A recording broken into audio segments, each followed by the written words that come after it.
Amém? Vamos então ler 2 Pedro, capítulo 1. A gente vai ler do versículo 16 até o verso 21.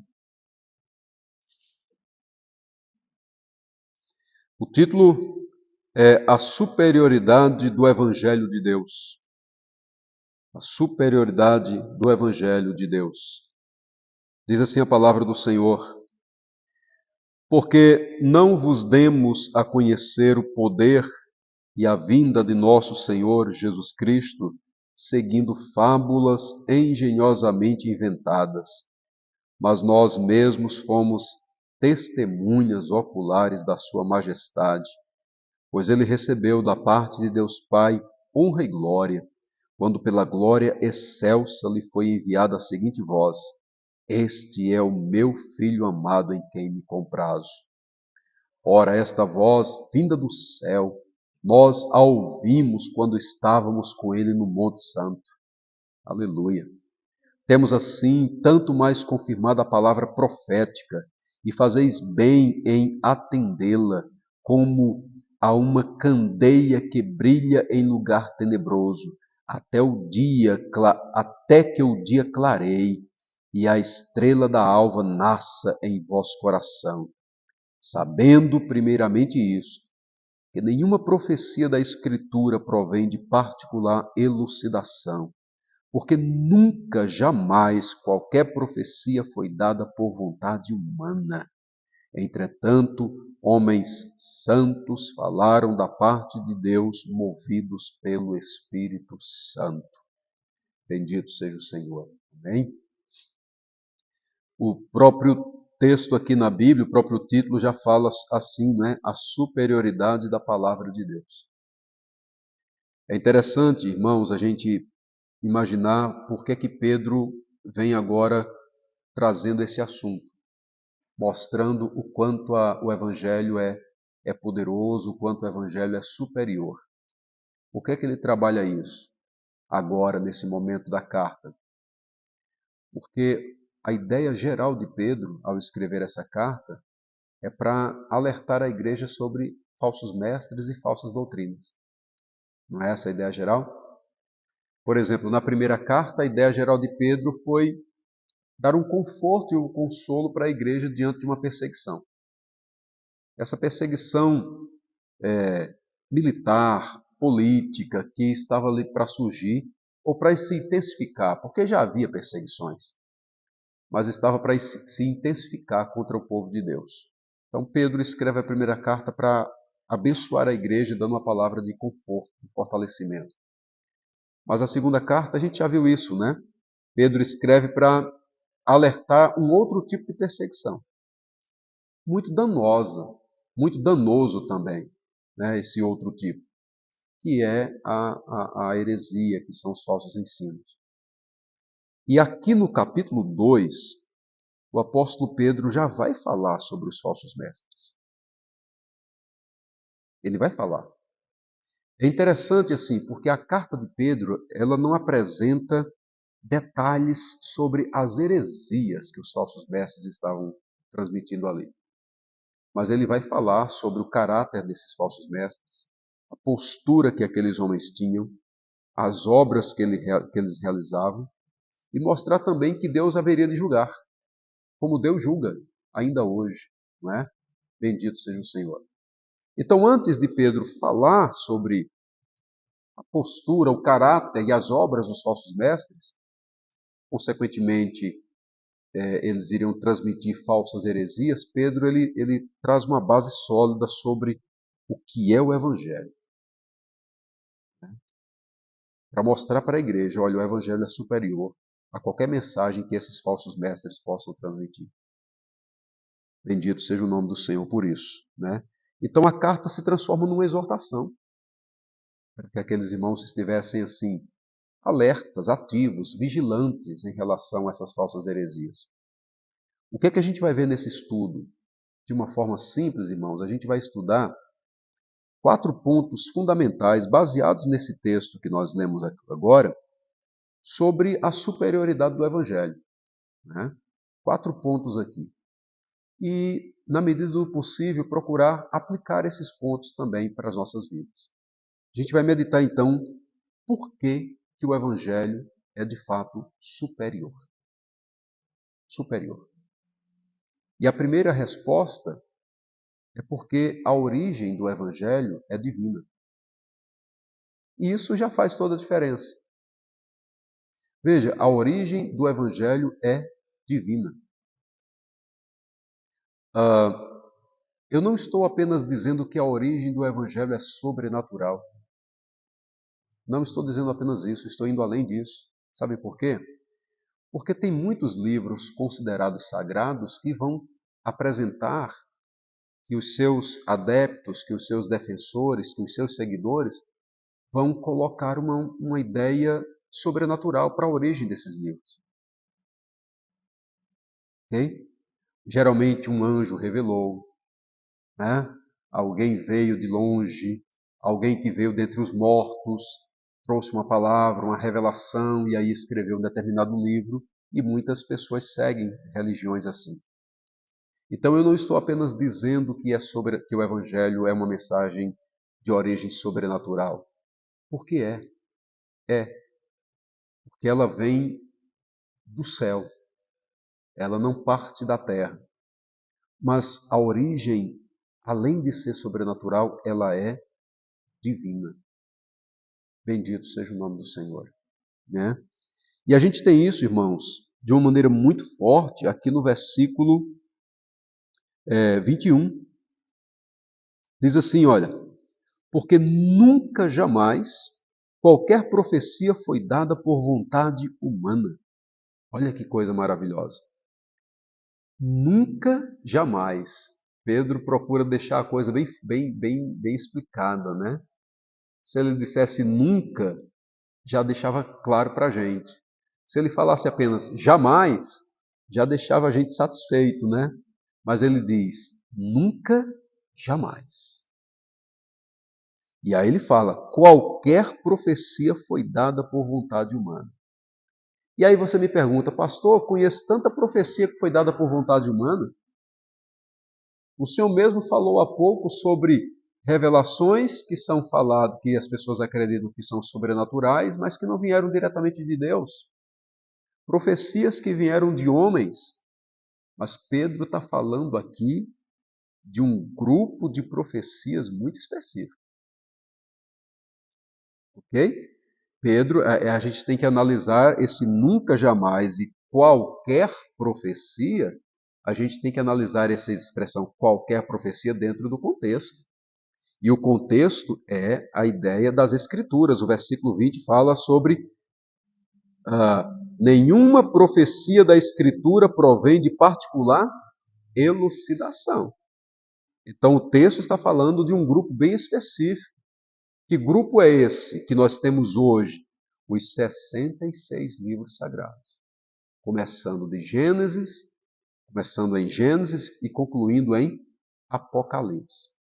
Então, a gente pode aplicar e dizer que todo esse esboço, todo esse conjunto, maravilhoso de livros, essa coletânea de livros, todas elas vieram de uma só origem, divina.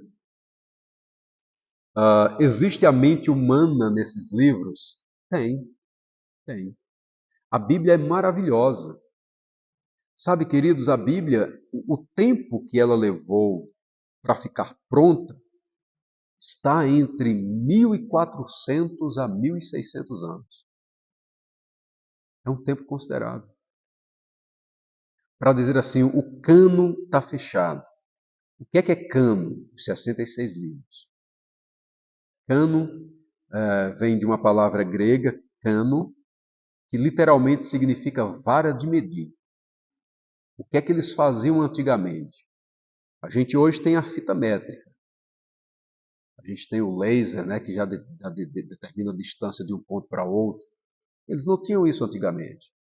Então eles pegavam uma pequena vara, tipo uma vara de bambu, cortavam aquela vara e trabalhavam ela como um padrão, como um modelo. A partir daí, todas as medidas eram feitas usando aquela vara que foi cortada. para que não utilizasse outras varas. Caso contrário, a medida ficaria diferente. Cano, vara de medir. A ideia é, não pode ser maior do que isso, não pode ser menor do que isso. A medida é exata. Então, o cano das Sagradas Escrituras são exatamente esses 66 livros. A medida exata, a quantidade que Deus quis que fosse. Esse cano levou 1.600 anos para ficar pronto. Mais de 40 autores. Você tem uma mente divina, que é a mente do Espírito Santo, mas você tem mais de 40 autores de lugares diferentes, de épocas diferentes, de graus de escolaridade completamente diferentes. Autores que alguns que nunca se viram, né? Como os autores do Antigo Testamento e os autores do Novo Testamento. E todo esse texto sagrado, todo esse texto, você tem uma mente maravilhosa que caminha por dentro de toda a Bíblia. E essa mente é uma mente divina. Bendito seja o nome do Senhor. É por isso que Pedro fala aqui, olha, versículo 21. Entretanto, homens santos falaram da parte de Deus, movidos pelo Espírito Santo. Você tem aí a dupla autoria da Bíblia, a dupla autoria da palavra de Deus. A primeira autoria é a autoria divina, a segunda é a autoria humana. Mas veja o que o texto diz, que esses homens santos, falaram da parte de Deus. Eles não falaram de si mesmos. Irmãos, eles não estavam em êxtase, eles não estavam apenas copiando o que Deus estava ditando, não. Eles estavam escrevendo, conscientes do que estavam escrevendo, sendo sabedores, a mente deles estava ali em cada texto, em cada palavra. Eles escolheram cada palavra que queriam escolher, mas é maravilhoso a gente meditar sobre o milagre da inspiração. Quando o texto diz assim, movidos pelo Espírito Santo, é como se eles estivessem entrado dentro de um barco e o Espírito Santo fizesse com que aquele barco navegasse por cada lugar onde ele queria. Essa é a ideia da escrita das Sagradas Escrituras. Cada texto, cada palavra, cada expressão, cada tio, movido pelo poder do Espírito Santo. Amém? E aí, isso é para os escritos do Antigo Testamento, mas também para os escritos aqui de Pedro, de Paulo, de João, para os escritos do Novo Testamento. A origem da palavra é divina. E não existe outra palavra que seja assim. Somente o Evangelho. Amém? Somente o Evangelho. Somente o Evangelho tem a assinatura do Espírito Santo. Em cada texto que a gente lê. Somente o Evangelho, o Espírito Santo, pode dizer assim, realmente, fui eu quem fiz. É a origem celestial. Em 2 Timóteo, capítulo 3, versículo 16, diz assim, toda a Escritura é inspirada por Deus. Olha que coisa maravilhosa. Toda a Escritura é inspirada por Deus. A inspiração é o sopro divino. Toda a Escritura é inspirada por Deus. Mas o texto fala sobre a utilidade dela. E útil para o ensino, para a repreensão, para a correção e para a instrução na justiça. E qual é o objetivo? A fim de que o homem de Deus seja perfeito. E o que é perfeito aí? É alguém sem erros? Não, a ideia é santidade. É a palavra de Deus que ensina, repreende, corrige, instrui, educa na justiça, para produzir santidade. Exaltado seja o nome do Senhor. Amém? A fim de que o homem de Deus seja perfeito e perfeitamente habilitado, preparado, capacitado para toda boa obra. Então, essa é a origem das Escrituras, né? O que a gente vê aqui no texto de Pedro, então, é que nenhuma profecia da Escritura surgiu de ideias próprias ou inventadas. A fonte é Deus, não é o homem. Bendito seja o nome do Senhor. É claro que nem todas as pessoas vão crer assim. É claro que tem gente que não vai acreditar na inspiração das Sagradas Escrituras, vai dizer que a Bíblia é um livro simplesmente humano. Vão dizer que a Bíblia está cheia de mitos. É verdade, vai dizer que a Bíblia está cheia de mitos. Por isso que nós precisamos sempre da ação e do poder do Espírito Santo, porque somente Ele é capaz de nos deixar convencidos de que esta palavra é divina. Se não for a ação do Espírito de Deus, a gente não tem como compreender isso. Mas Ele revela Cristo a nós. Amém? Uma outra verdade que a gente tem aqui, que mostra a superioridade do Evangelho, é que ele é confiável. Você pode confiar no que a Bíblia diz. Pode confiar. E uma das razões já está bem ligada ao primeiro ponto. Ora, já que a origem é divina, já que a palavra é de Deus, como não ser confiável? Deus não é homem para que minta. Deus não vai produzir um texto, inspirar um escritor sagrado a escrever um texto que não fosse verdadeiro, que não fosse fidedigno. Muito pelo contrário, o próprio Senhor e Salvador Jesus Cristo, que declarou ser a verdade, ele disse: Eu sou o caminho e a verdade e a vida.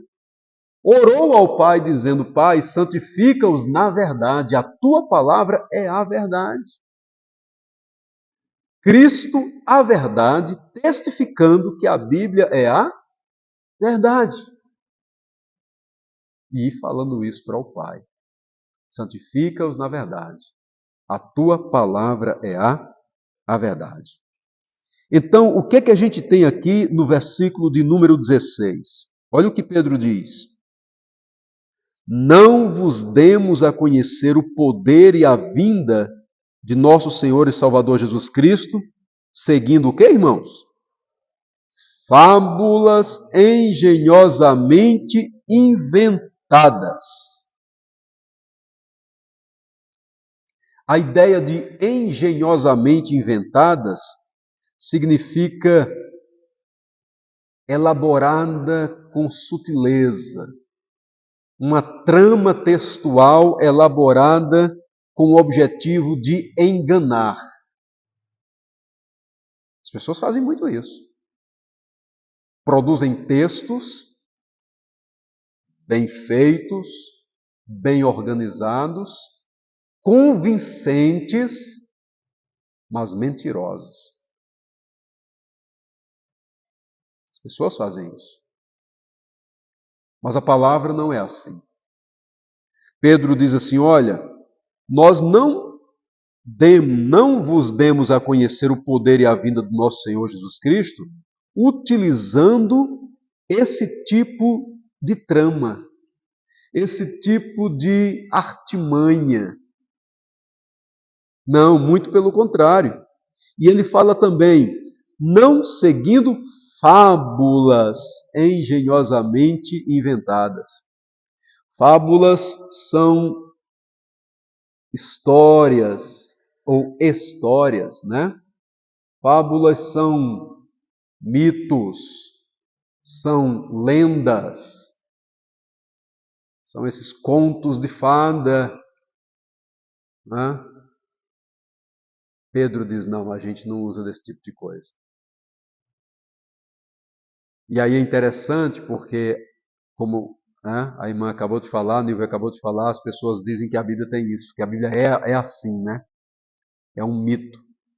Não, a Bíblia, ela não, a palavra do Senhor não é um mito. Ela é de fato a verdade. Bendito seja o nome do Senhor, né? Esses mitos, essas fábulas, elas eram muito comuns no mundo pagão naquela época. A gente estudou Colossenses há um tempo atrás, há pouco tempo atrás, e vimos que Paulo fala ali sobre a igreja em Colossos, de que as pessoas estavam querendo introduzir mensagens mirabolantes dentro da igreja, fábulas, mitos,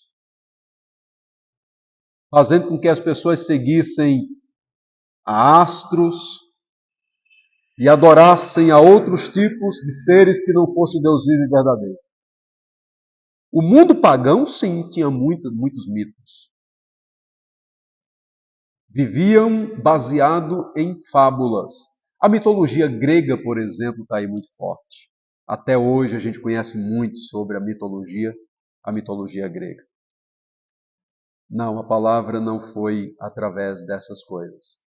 A palavra ela foi nos trazendo de fato a verdade e por isso ela é confiável. Confiável. Veja que Pedro diz assim: não usamos fábulas engenhosamente inventadas, eu estou no verso 16, mas nós mesmos fomos testemunhas oculares da sua majestade. Pedro está dizendo, não, o que a gente falou é porque a gente sabe. O que a gente falou é porque a gente viu. O que a gente falou é porque a gente viveu. Nós somos testemunhas oculares de sua majestade, ou seja, da majestade do nosso Senhor e Salvador Jesus Cristo. Amém? Por que então que eles confiavam no Evangelho? Porque eles estavam convictos que o Evangelho tem origem divina. Amém, irmãos? Quando você lê um texto, creia que esse texto, um texto bíblico, creia que esse texto é de origem divina e deposite, coloque nesse texto sagrado toda a sua confiança. Mesmo que em um determinado momento você não compreenda aquele texto. Mesmo que ele venha abalar a sua fé e dizer, meu Deus, mas como é que pode isso? Confie, a palavra do Senhor é a verdade. As pessoas dizem sim que a Bíblia está cheia de mito. Há um tipo de interpretação das Sagradas Escrituras que procura interpretar a Bíblia apenas como um livro histórico, só e somente só. Retira da Bíblia todo o elemento sagrado, todo o elemento divino, e anula nessa interpretação qualquer tipo de menção do sobrenatural. E sempre procuram dar uma explicação racional para aquilo que é milagre nas Sagradas Escrituras.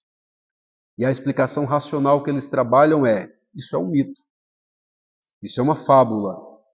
Ou essa é uma verdade que Cristo falou utilizando um mito, mas que a gente precisa encontrar a verdade moral desse texto. E aí vão negando os milagres. Por exemplo, Êxodo, quando o povo de Deus atravessou o Mar Vermelho, onde o Senhor nosso Deus abriu o Mar Vermelho. Aquilo ali não é mito.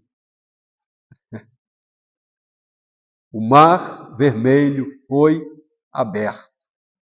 Aí alguém vai perguntar, mas como é que pode? Eu posso responder, eu não sei fazer, mas conheço quem sabe. Deus sabe fazer. Porque Ele fez o mar.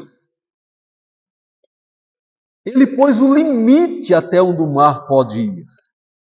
Bendito seja o nome do Senhor.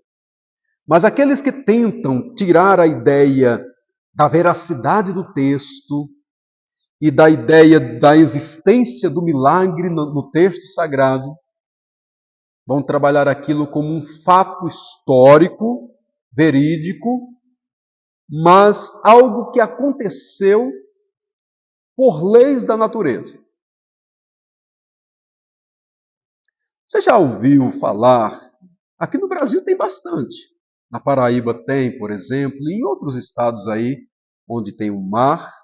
Você já ouviu falar sobre o caminho de Moisés? A ideia do caminho de Moisés é um determinado momento em que a maré baixa, e ela abre um caminho longo, e as pessoas vão lá para dentro do mar, realmente caminhando sobre a areia. E maré baixa, água de um lado e água de outro. Não muros de água, não paredes de água, mas a maré é bem baixa. É um processo natural isso. As pessoas, então, ao interpretar esse texto, dizem que algo semelhante aconteceu. Por um processo natural, o Mar Vermelho baixou e o povo pôde passar. O problema é explicar alguns detalhes a partir daí. A rapidez em que a maré subiu. O detalhe que a maré sobe e pega somente um povo específico. Esses detalhes precisam ser explicados. A razão que eles dão para a passagem não é o milagre, a existência do milagre, mas o fato de que Deus estava mostrando para o povo dele naquela época a necessidade deles estarem unidos para conseguirem ultrapassar obstáculos. Para eles, essa é a única mensagem. E se a gente ouve isso, a gente até diz assim: glória a Deus! Olha como é bom o povo de Deus estar unido para ultrapassar obstáculos. Mas essa não é a interpretação do texto. Eles tiram os milagres e negam a veracidade da Bíblia. Pedro, então, está dizendo aqui: a gente não usa fábulas, a gente não usa palavras inventadas, a gente não sentou para arquitetar o que vai falar para poder convencer quem a gente quer convencer. Nós falamos daquilo que vimos, testificamos daquilo que vimos e ouvimos. Exaltado seja o nome do Senhor. Amém?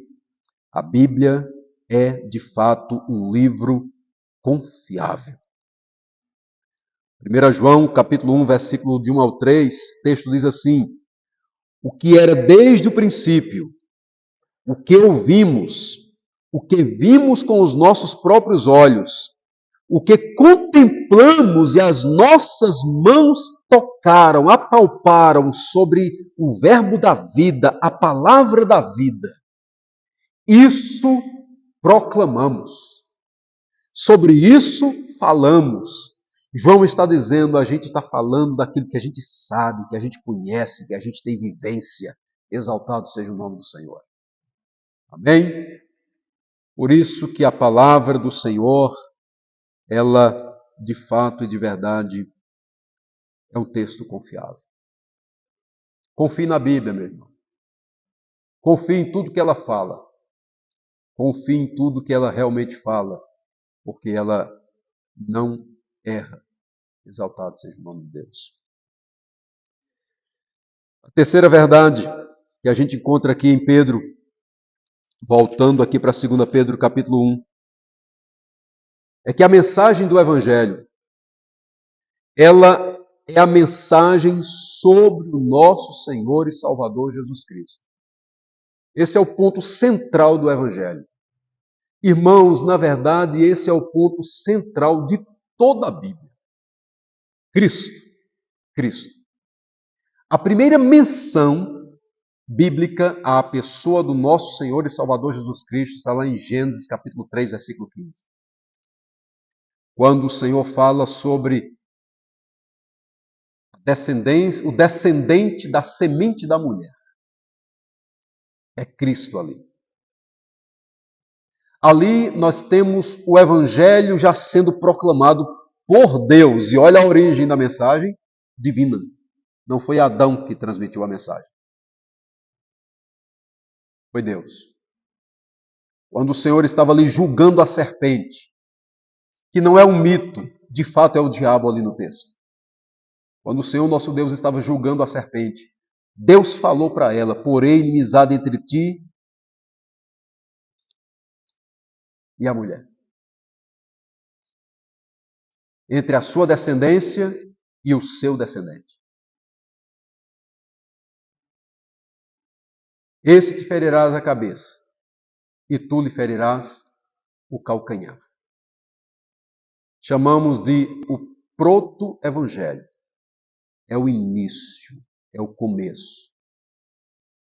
A partir daí, a Bíblia sempre aponta para Cristo.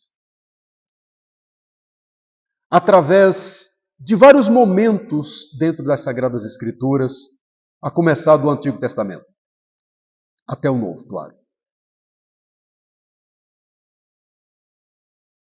Em que descendente seria abençoado todas as famílias da terra através de Abraão? Cristo. Quem representava o cordeiro que estava ali preso para substituir o filho de Abraão que estava para ser sacrificado? Cristo. Cristo, então, está presente em todo o Antigo Testamento. Exaltado seja o Senhor. Josué, por exemplo, é considerado na Bíblia um tipo de Cristo. Alguém que vem para tipificar e apontar para Jesus. Josué é aquele que é chamado por Deus, vocacionado por Deus, para fazer com que o povo entre na terra prometida. Cristo é aquele que é chamado por Deus para fazer com que o seu povo também entre na terra prometida, nas mansões celestiais. A Bíblia aponta para Jesus. Toda a Bíblia.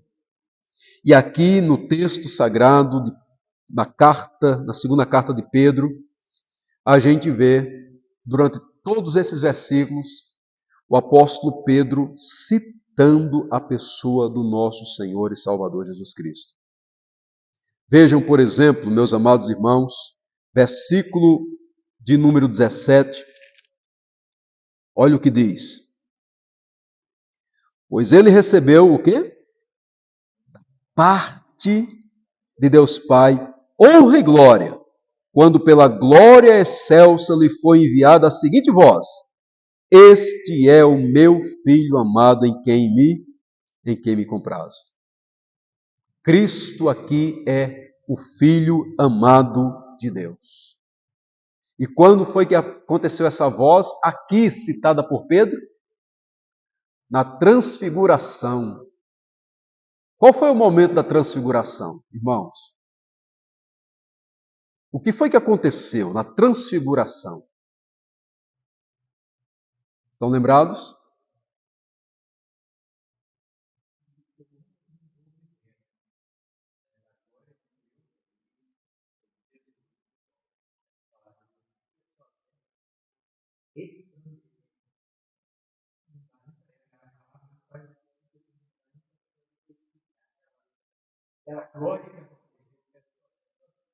Sim.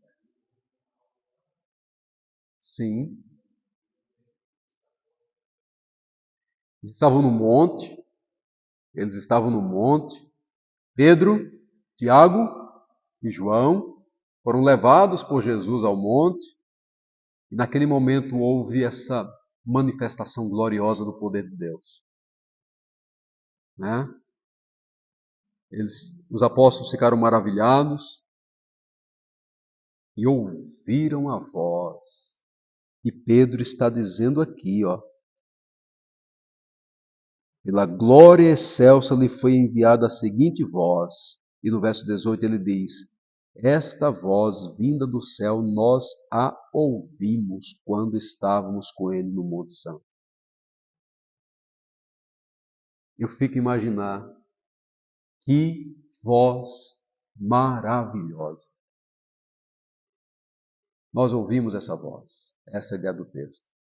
E qual é a voz? Este é o meu filho amado em quem me compraste. Apareceram ali Moisés e Elias. Pedro fica feliz da vida, animado com aquela manifestação da glória de Deus. Chega para Jesus e diz: Senhor, é muito bom estarmos aqui. Vamos fazer 3 tendas, uma para o Senhor, outra para Moisés, uma terceira tenda para Elias. Ou seja, vamos acampar aqui, sair daqui para aqui. Ali era uma antecipação do céu. É como se o céu descesse naquele pedacinho ali do monte. É difícil quem tem uma visão tão gloriosa como essa não viva mais pensando no céu, né? Vamos sair daqui para aqui. E aí naquele momento, depois que a voz, o pai falou isso sobre o filho, Moisés e Elias somem e fica somente quem deve permanecer. Porque Moisés apontou Cristo, Elias falou sobre Cristo. Cristo de fato é suficiente. É sobre ele que o Evangelho fala. Exaltado seja o Senhor. Meu filho amado, meu filho amado. Que doutrina é essa que temos aqui nesse texto? Este é o meu filho amado em quem eu me comprazo? A doutrina da divindade de Jesus. Essa é a doutrina. Deus eterno, que se fez carne e habitou entre nós. Esse Deus eterno e maravilhoso, a segunda pessoa da Trindade, é o objeto do amor de Deus. É Ele quem Deus ama. É Ele quem o Pai ama. E o amor de Deus por nós é tão grande que enviou aquele que Ele mais ama, seu Filho amado, para morrer na cruz do Calvário por cada um de nós. Amém? O que é que a gente aprende nesse texto ainda mais sobre Cristo? Versículo 16. Que Cristo é majestoso, glorioso, poderoso, rico em autoridade. O texto diz que o poder e a vinda do nosso Senhor e Salvador Jesus Cristo não foi através de fábulas, mas nós falamos e testemunhamos da sua majestade. É o Cristo que é majestoso, que nos fala sobre aquele que reina. Mas é o Cristo também que é o Deus poderoso, o Deus que tem toda a autoridade. E aí Pedro vai falando sobre Jesus, meus queridos. Pedro vai falando sobre a pessoa do nosso Senhor e Salvador Jesus Cristo. Um dos temas principais aqui é a segunda vinda. Logo no versículo 16, Pedro fala sobre a vinda de nosso Senhor e Salvador Jesus Cristo. Aleluia por isso. Né? Então, essa é a ideia de Pedro. Pedro está mostrando Jesus para aquela amada igreja. Assim deve ser também cada um de nós. Quando a gente ler a Bíblia, a gente precisa ler procurando assim: Senhor, que lição eu aprendo na Tua palavra e onde ela aqui está me revelando Jesus? Procure sempre contemplar Cristo nas Sagradas Escrituras. Todos os personagens bíblicos, eles estão ali como personagem dessa grande peça maravilhosa elaborada por Deus, onde o ator principal é Jesus. Todos os outros fazem parte disso tudo. Amém?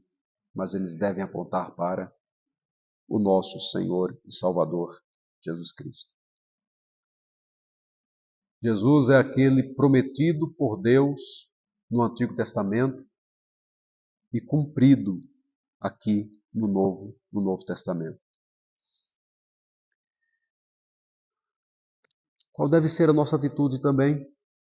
Além de procurarmos Cristo em toda a Bíblia, a gente precisa também apontar Cristo para as outras pessoas.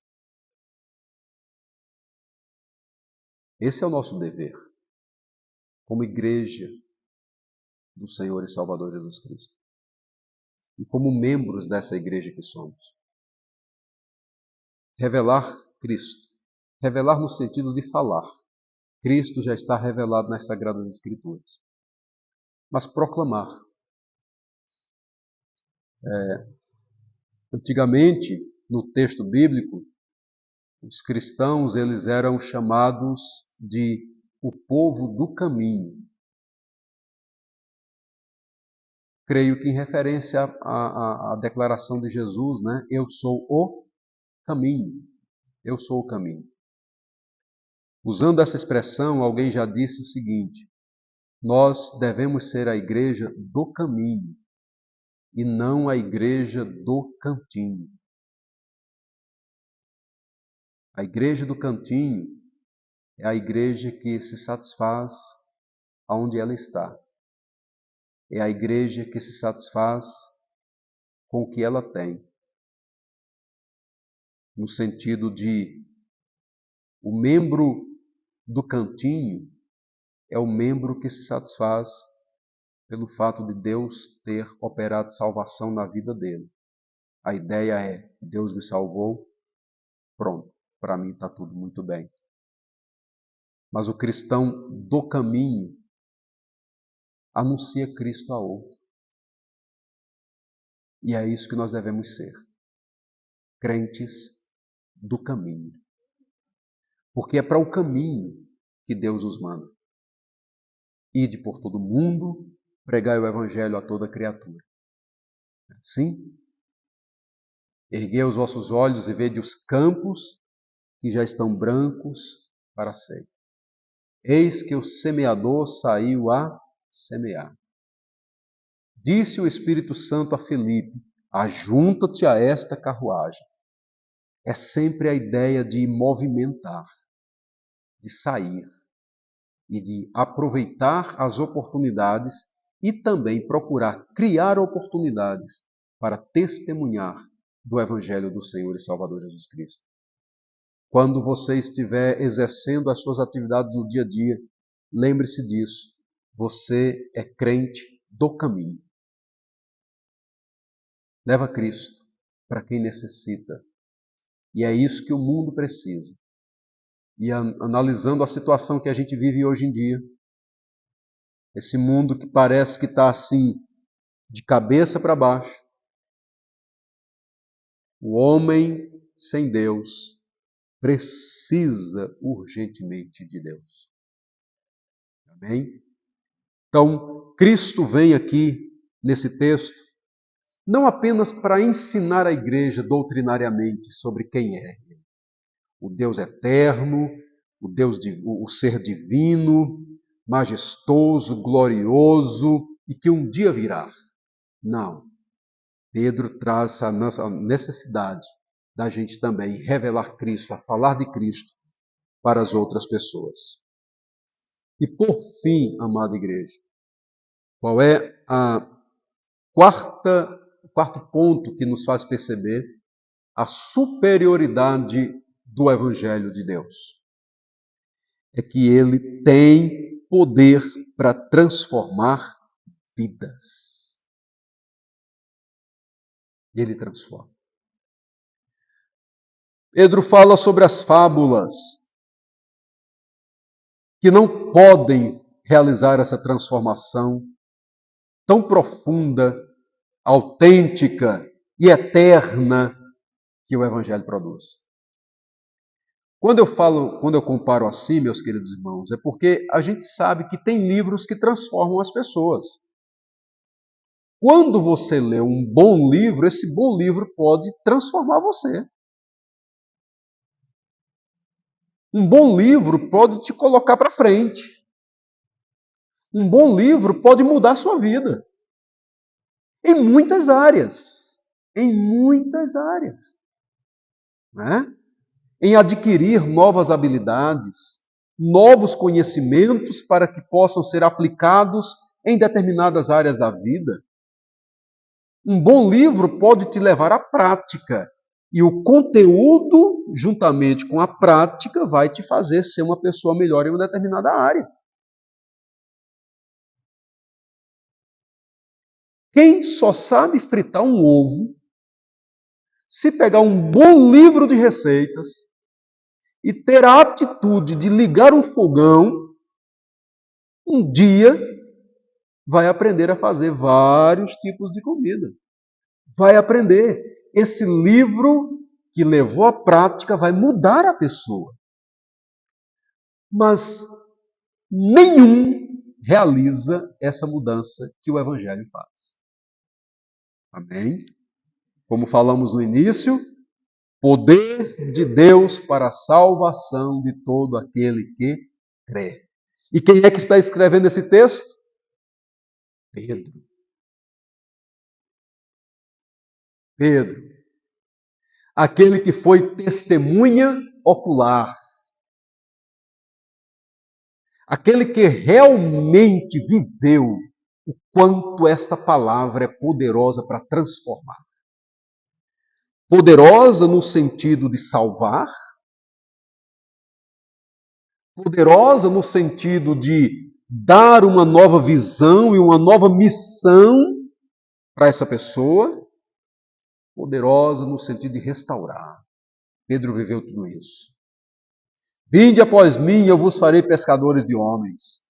Pedro recebeu salvação e serviço.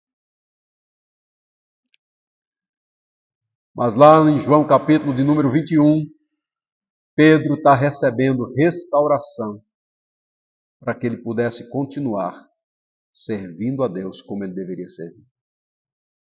O Evangelho transforma. O Evangelho transforma. Bendito seja o nome do Senhor. Amém? Em Romanos capítulo 12, versículo 2, o texto fala sobre a gente experimentar a boa, perfeita e agradável vontade de Deus.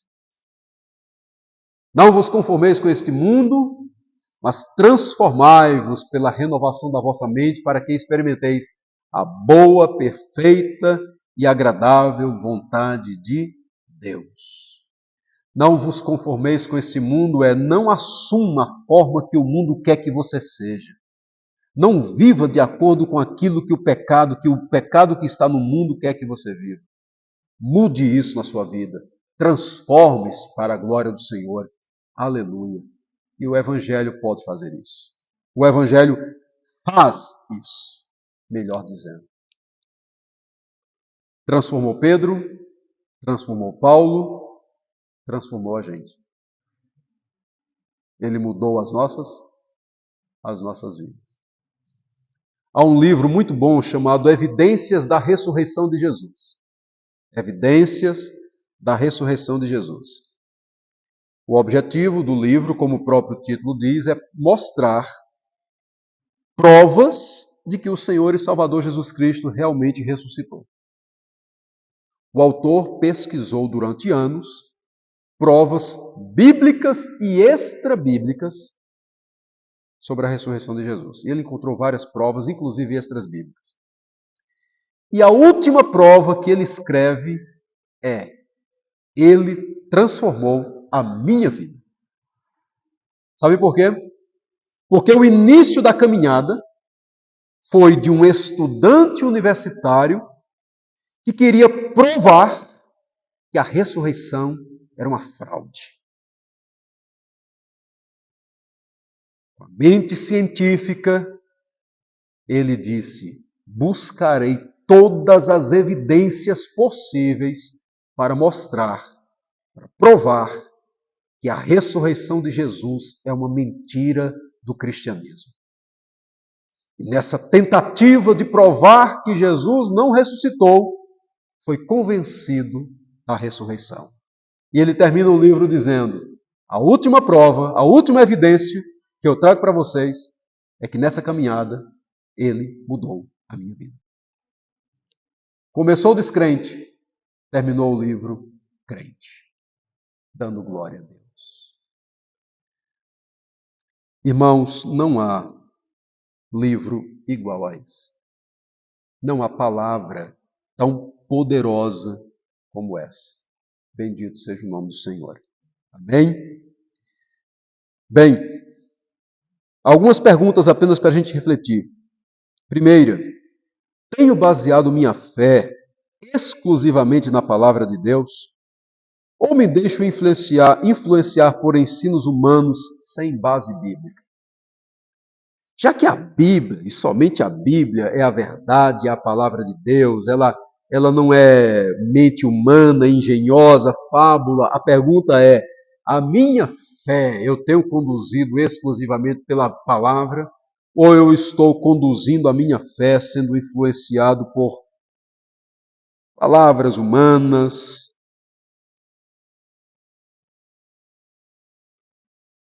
doutrinas puramente humanas? Segunda pergunta para a gente: como é que eu posso fortalecer minha confiança naquilo que os apóstolos testemunharam sobre a verdade das Sagradas Escrituras? Como é que eu posso fortalecer? Porque Pedro testemunhou dizendo: olha, o que a gente fala é o do que a gente viu. Como é que eu posso fortalecer a minha fé nisso? A minha confiança, a partir do momento em que eu me envolver mais com esse texto sagrado. Amém? Terceira aplicação, que também é uma outra pergunta. Vivo diariamente com a consciência de que o Senhor e Salvador Jesus Cristo vai voltar? Na carta de Pedro, a gente vai estudar que alguns diziam assim: onde está a promessa da sua vinda? Aí Pedro diz: olha, ele prometeu, não vai falhar. A gente vive com essa consciência. Jesus vai voltar. Exaltado seja o nome do Senhor. Amém? E já que o Evangelho transforma vidas, a última pergunta é: a minha vida e a sua vida refletem essa transformação? Essa mudança precisa refletir, irmãos. Precisa refletir. Precisa, dia após dia, crescer em santidade. Quanto mais o Evangelho dominar o nosso coração, mais Cristo será refletido através das nossas vidas. E o mundo então saberá que nós somos filhos de Deus. Que o Senhor nos abençoe, que a gente possa descansar nessa palavra sobre o poder transformador da palavra de Deus, a superioridade do Evangelho. Em nome de Jesus.